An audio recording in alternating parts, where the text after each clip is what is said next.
नमस्कार दोस्तों, defence news Hindi में आपका स्वागत है। आज की खबरें। रूसी राष्ट्रपति पुतिन जल्द ही भारत आएंगे। रूसी राष्ट्रपति व्लादिमीर पुतिन जल्दी ही भारत की यात्रा पर आएंगे।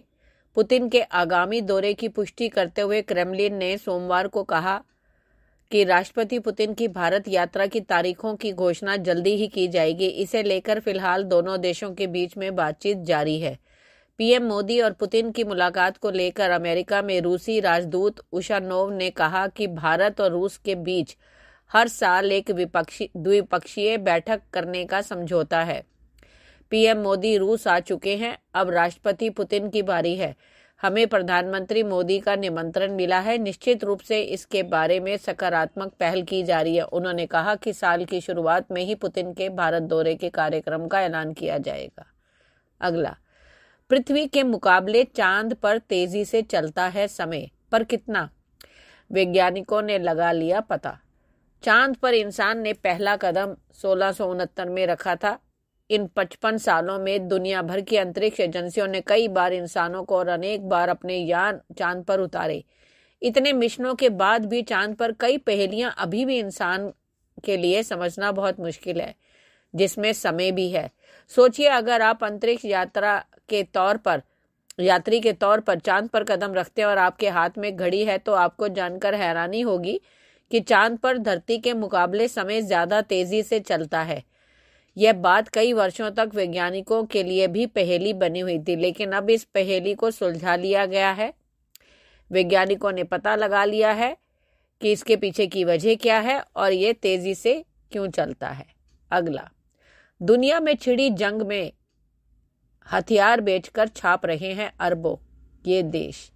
दुनिया भर में चल रहे जंग से जहां एक तरफ कई देशों में भुखमरी के हालात पैदा हो गए हैं, तो दूसरी तरफ कुछ देश ऐसे भी हैं जो इन संघर्षों के बीच अपनी मालामाल हो रहे हैं।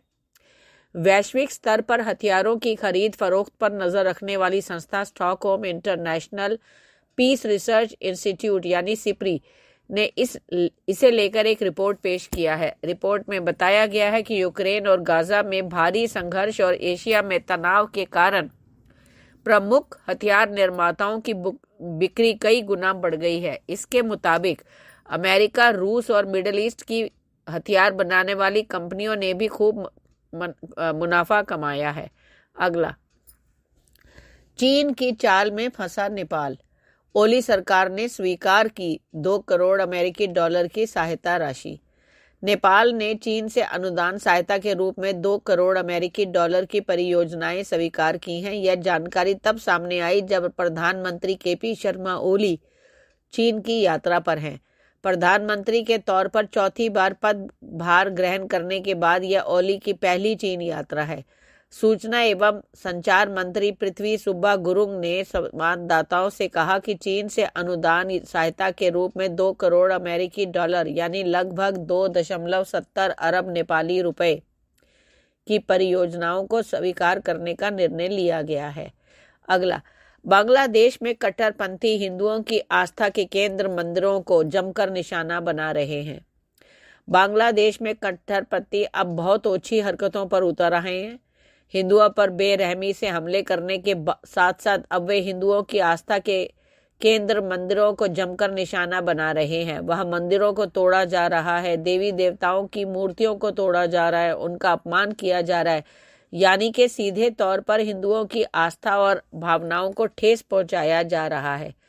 सोशल मीडिया पर बांग्लादेश कट्टरपंथियों द्वारा देवी मां काली की मूर्ति तोड़ने का एक वीडियो सामने आया, जिसमें हिंदुओं को बुरी तरह नाराज कर दिया है। इंटरनेट यूजर्स इस वीडियो को देखकर गुस्से से उबल रहे हैं और तत्काल बांग्लादेश को भेजे जाने वाली जरूरी चीजों के निर्यात पर प्रतिबंध लगाने की मांग कर रहे हैं। अगला, बांग्लादेश और जापान ने क्यों बंद कर दी ईवीएम से वोटिंग? पाकिस्तान क्या करने वाला है? चुनावों में इलेक्ट्रॉनिक वोटिंग मशीन का उपयोग बंद करने वाला नवीनतम देश जापान है, जिसने 2018 में नगर पालिका चुनावों के बाद इसका उपयोग बंद कर दिया। सुरक्षा और विश्वसनीयता को लेकर चिंताओं के कारण इस देश ने ये फैसला किया। क्योंकि जापान में ईवीएम को संभावित छेड़छाड़ और मतदान प्रक्रिया में पारदर्शिता की कमी के लिए जांच का सामना करना पड़ा। हालांकि कई देश अपने यहाँ चुनावों के लिए इलेक्ट्रॉनिक वोटिंग मशीन का उपयोग करने की संभावना तलाश रहे हैं या शुरू करने वाले हैं। उसमें पाकिस्तान शामिल है, जिसने एक प्रोटोटाइप ईवीएम विकसित किया है। अपने आगामी चुनाव इसके जरिए कराने पर विचार कर रहा है। हालांकि इस पर अभी कोई फैसला नहीं किया गया है।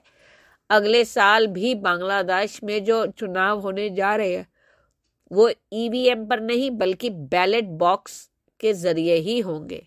धन्यवाद।